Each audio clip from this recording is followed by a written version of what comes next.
ಟೌನ್ಶಿಪ್ನ ಯೋಜನೆಗೆ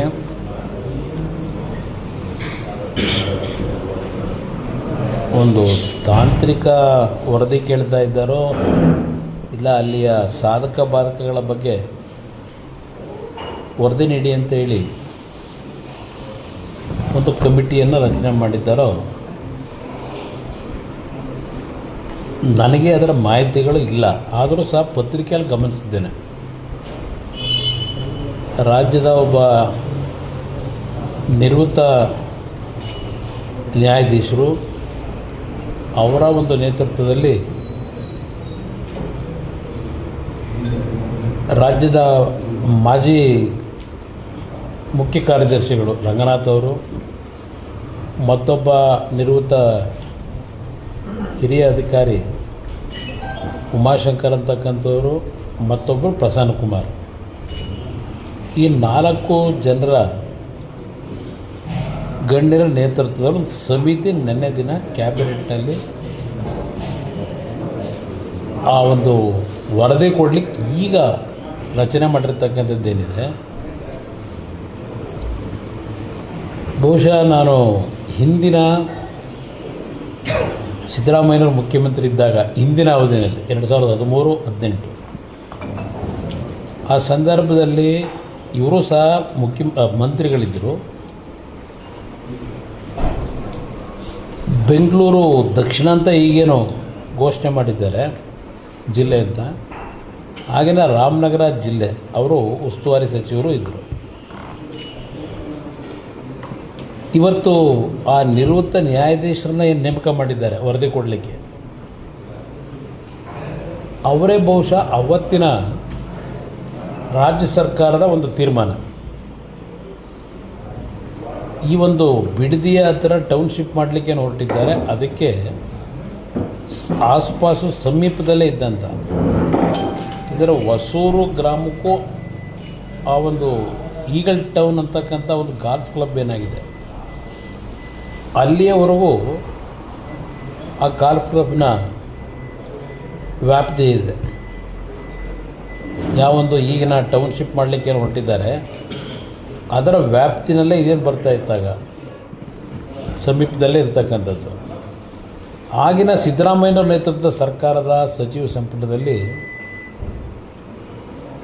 70 ಎಕರೆ ಖರಾಬ್ ಭೂಮಿ ಅದು ಆ ಒಂದು ಗಾಲ್ಫ್ ಕ್ಲಬ್ನ ಒಳಗಡೆ ಇದೆ ಅಂತೇಳಿ ಆ 70 ಎಕರೆ ಖರಾಬು ಭೂಮಿಯನ್ನು ವಶಪಡಿಸ್ಕೋಬೇಕು ಅಂತಕ್ಕಂಥದ್ದು ಒಂದು ರಾಜಕಾರಣ ನಡೀತು. ನಂತರ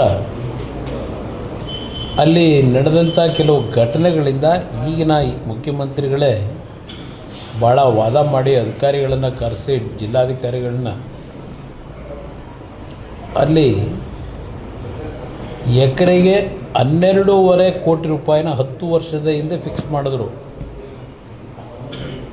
ಎಕರೆಗೆ 12.5 ಕೋಟಿ ಅಂದರೆ 938-48 ಕೋಟಿ ಹಣ ಕಟ್ಟಬೇಕು 70 ಎಕರೆಗೆ ಅಂತಕ್ಕಂಥ ಸಚಿವ ಸಂಪುಟದ ನಿರ್ಧಾರ. ಆ ನಿರ್ಧಾರಕ್ಕೆ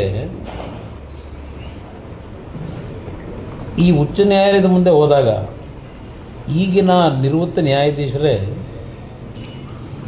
ಆ ಸಚಿವ ಸಂಪುಟ ತೆಗೆದುಕೊಂಡಂಥ ನಿರ್ಧಾರ ಸರಿ ಇದೆ ಅಂತಕ್ಕಂಥ ತೀರ್ಪು ಬಂದಿದೆ.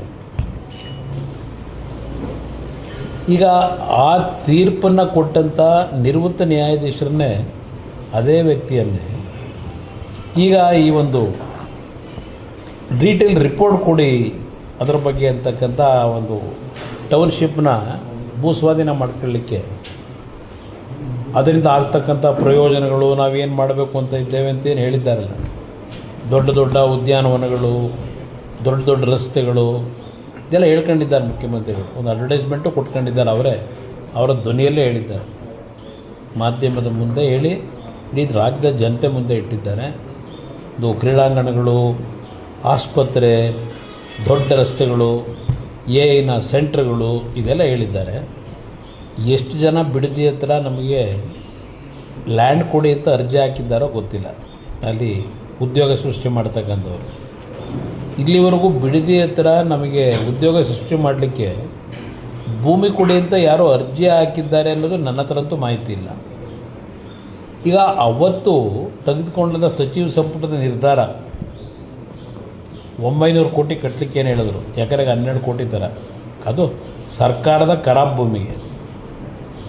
ಈಗ ರೈತರಿಗೆ ಇವರು ಘೋಷಣೆ ಮಾಡಿದ್ದಾರೆ, ಮೊದಲು 2 ಕೋಟಿ ಅಂದರು, ಈಗ 3 ಕೋಟಿ ಅಂತ ಹೇಳಿದ್ದಾರೆ.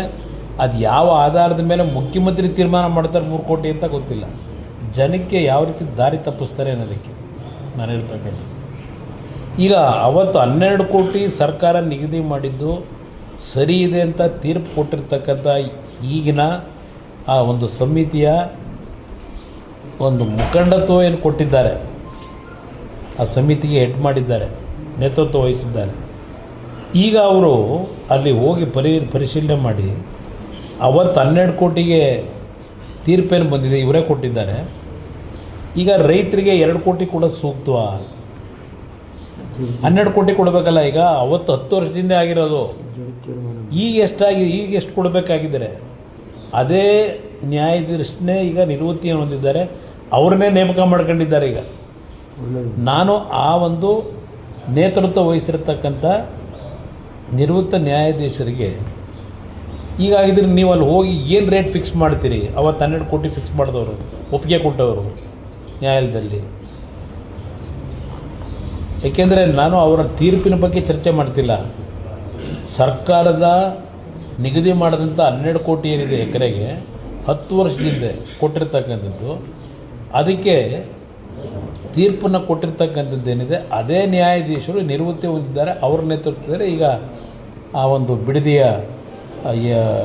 ಅಕ್ವೈರ್ ಮಾಡ್ತಕ್ಕಂಥ ತೀರ್ಮಾನ ಮಾಡ್ಕೊಂಡಿದ್ದಾರೆ. ಇನ್ನು ಸರ್ಕಾರ ಹೊರಟಿದೆ. ಈಗ ರೇಟ್ ಏನು ಫಿಕ್ಸ್ ಮಾಡ್ತಾರೆ? 10 ವರ್ಷ ಆಗಿದೆ. ರೈತರಿಗೆ ಎಷ್ಟು ಕೊಡ್ತೀರಿ? ಆ ಸಮಿತಿಗೆ ನಾನು ಕೇಳಲಿಕ್ಕೆ ಬಯಸ್ತೀನಿ.